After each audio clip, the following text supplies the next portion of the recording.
What's going on, guys? My name is Wade with Tech Daily. So let's talk Pixel 7 Pro. This is easily the best phone Google has launched yet. It should be, of course. Every new device needs to be better than the last, but beyond the marginal upgrades and feature add-ons, it's also the most complete Pixel device that Google has launched so far. We get these creature comforts that should have been on the Pixel 6 Pro but weren't, like face unlock, for example, and a significantly improved fingerprint sensor. We don't get any unfinished, half-baked features that wind up getting dropped after a year, RIP to motion sense. And the core foundation of this phone, namely Google's software experience and the best-in-class camera, are still untouchable in the Android space. Google brought back this very unique hardware design for the Pixel 7 Pro that still doesn't look like any other smartphone on the market. From the front, it's basically all screen, which is great. And one minor change actually is that the glass is less curvy. That edge where the screen meets the frame is a lot less steep and significant. And nowadays it seems like most people don't care for a curved display in any capacity. It's enough of a curve to still give the phone some character, but not so much so that your fingers or hands touch anything they shouldn't. And there's no distortion with a screen edge or wasted space. It's a good compromise. Around back, that funky camera band makes its return, and honestly, I don't hate it. It beats having some big, uneven camera bulge that throws off the weight and balance of the phone. And the snow white colorway with the polished chrome accents really makes the phone look premium. The downside, though, is that the camera bar is what touches the table or desk when the phone is resting. And a polished finish, no matter what material, scratches pretty easily. So unfortunately, my phone does not look quite as nice as it did out of the box, which is a bummer. And if you want to avoid that, I would highly recommend grabbing a skin or case from dbrand. dbrand's grip case offers military-grade protection, and it's the world's grippiest phone case, so your slippery little butterfingers won't have any issues holding on to it. If you do somehow still drop it, your phone is going to be totally fine. This case offers complete protection from top to bottom, so your expensive hunk of glass won't shatter. Also, their teardown edition skins show all the inner parts and pieces of the Pixel, which is pretty awesome. But if you aren't into that for some reason, you can get something totally different, like the new digital camo skins, which are also a personal favorite of mine. And there's a specific skin cut out for the Pixel 7 Pro that goes right over that super scratch-prone camera bar, so your phone won't end up looking like mine. Check out dbrand's skins and cases down below in the video description, and thanks so much to them for sponsoring this video. So weirdly enough, the most significant improvement to the Pixel 7 Pro this year is actually in the form of the biometrics, the unlocking options. And this sounds weird. Most phones nowadays have their fingerprint and face unlocks down pat, but not the Pixel. In fact, we didn't even have face unlock last year at all for whatever reason, but this phone has it now and it works really well. The fingerprint sensor, on the other hand, was actually a point of contention with last year's Pixels. It was slow, super inconsistent, and considering how often you used it, basically every single time you picked up the phone, that was super frustrating. This year, whatever Google did, they made the fingerprint sensor way better, and I'm happy to say that there's basically no issues now. It's quick, it's accurate, it almost never requires a retry. It's a long-awaited but much-needed improvement. One area where Google does not compromise on the Pixel 7 Pro is with the display. And I actually think, considering the specs and the viewing experience and everything else, this is one of the best screens you can get for the money. The Pixel 7 Pro's big 6.7-inch screen is an LTPO AMOLED display with 120Hz refresh rate and HDR10 Plus support. And you can set it to the full QHD plus 3120 by 1440 resolution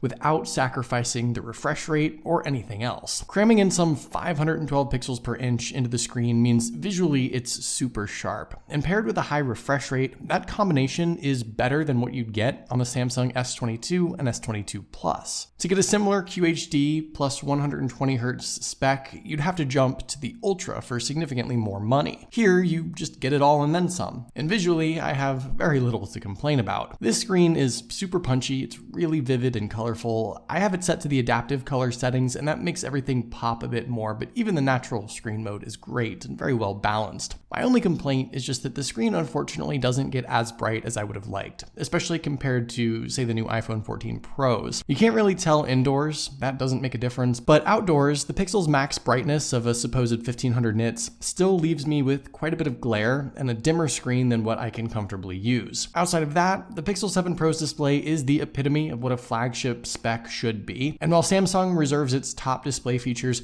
for its $1,000 plus Ultra devices, Google gives you everything and then some for quite a bit less. So if screen quality is your top concern, I say you're absolutely getting your money's worth here with that. For your out loud listening experience, the dual speaker setup on this phone is perfectly fine. I don't know that Google has ever singled out or talked up the speakers on their phones in any way, and what we end up with here is a loud enough, clear enough speaker setup that minimizes the distortion at max volume, but otherwise is pretty standard. And here's a quick sound sample so you can get an idea.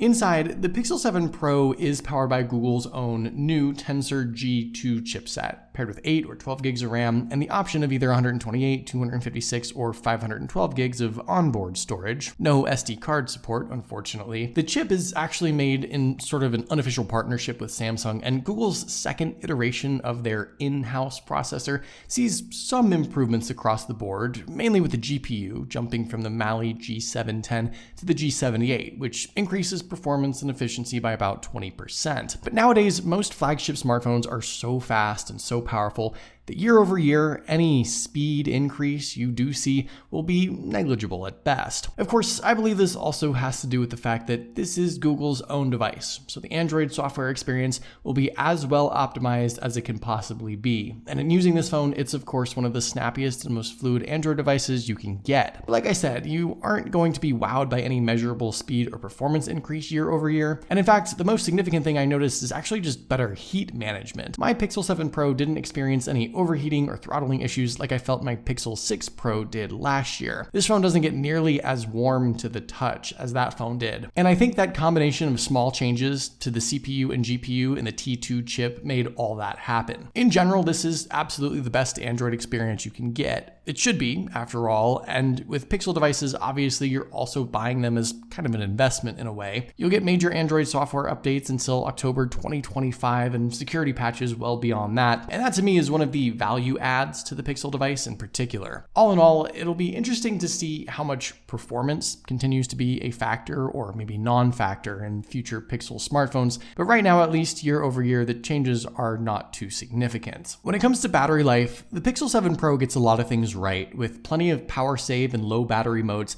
that extend the life of this thing well beyond its usual day of use. And I can comfortably get 10 to 12 hours of screen on time at least each day without any of that help and with all the extra screen settings enabled. High resolution, 120 Hz. In fact, I consider this phone to be noticeably better in longevity than even last year's 6 Pro, so that's a big win. The 23-watt charging speeds for both wired and wireless aren't pushing any boundaries, though it's enough to get the phone juiced up to 50% in about 30 minutes. The only real hiccup I came across is with the other power feature, reverse charging. For one, if you have a Pixel Watch, forget about it. You can't really use the phone to charge the watch unless you take off the bands. But even if you do get something to charge wirelessly on it, the setting just randomly shuts off after a minute or two. I've seen a number of Pixel users experience this, and I have no idea what causes it, but reverse wireless charging, for whatever reason, seems to be super inconsistent and very finicky, and I unfortunately wasn't really able to enjoy using it. Finally, when we talk Pixel phone, we of course have to go over the cameras, and I have no issue in saying that the Pixel 7 Pro absolutely has one of the best cameras you can buy on any smartphone yet again. Around back, that funky camera bar houses similar hardware lenses to last year, a 50 megapixel main lens, 48 megapixel telephoto lens, and 12 megapixel ultra wide, though the telephoto lens is a bit more capable now,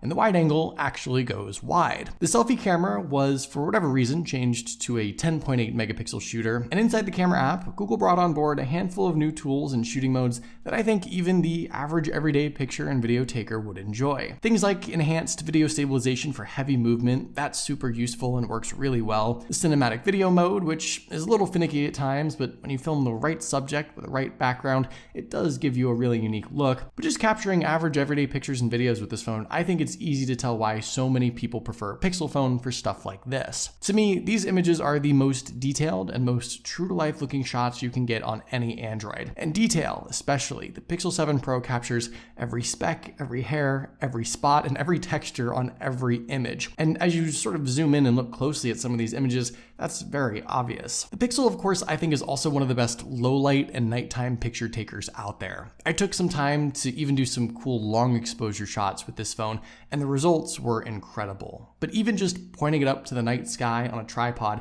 you can see things you'd literally never be able to see otherwise. And while I still personally feel that the iPhone 14 Pro is a better video taker, the Pixel 7 Pro's video has been much improved, especially with stabilization. I literally was riding a bike with this phone in my hand, which I don't advise at all, but as I was doing so, the videos I was capturing were silky smooth and perfectly steady thanks to that new active stabilization option. This is absolutely the most well-rounded camera setup on the market. It's also geared, I think, towards the average everyday person. There's no over-the-top camera gimmicks, no filmmaker-focused modes that 90% of people wouldn't use or know how to set up. Everything in the Pixel 7 Pro's camera tool chest is something you would use each time you snap a pic or take a video, and I still feel like this is a top 3 or top 2 all-around camera smartphone from start to finish. All in all, the Pixel 7 Pro, like I said, is absolutely the most complete and most well-rounded Pixel device Google has launched yet. The frustrations of the Pixel 6 Pro were absolutely addressed. The minor upgrades and improvements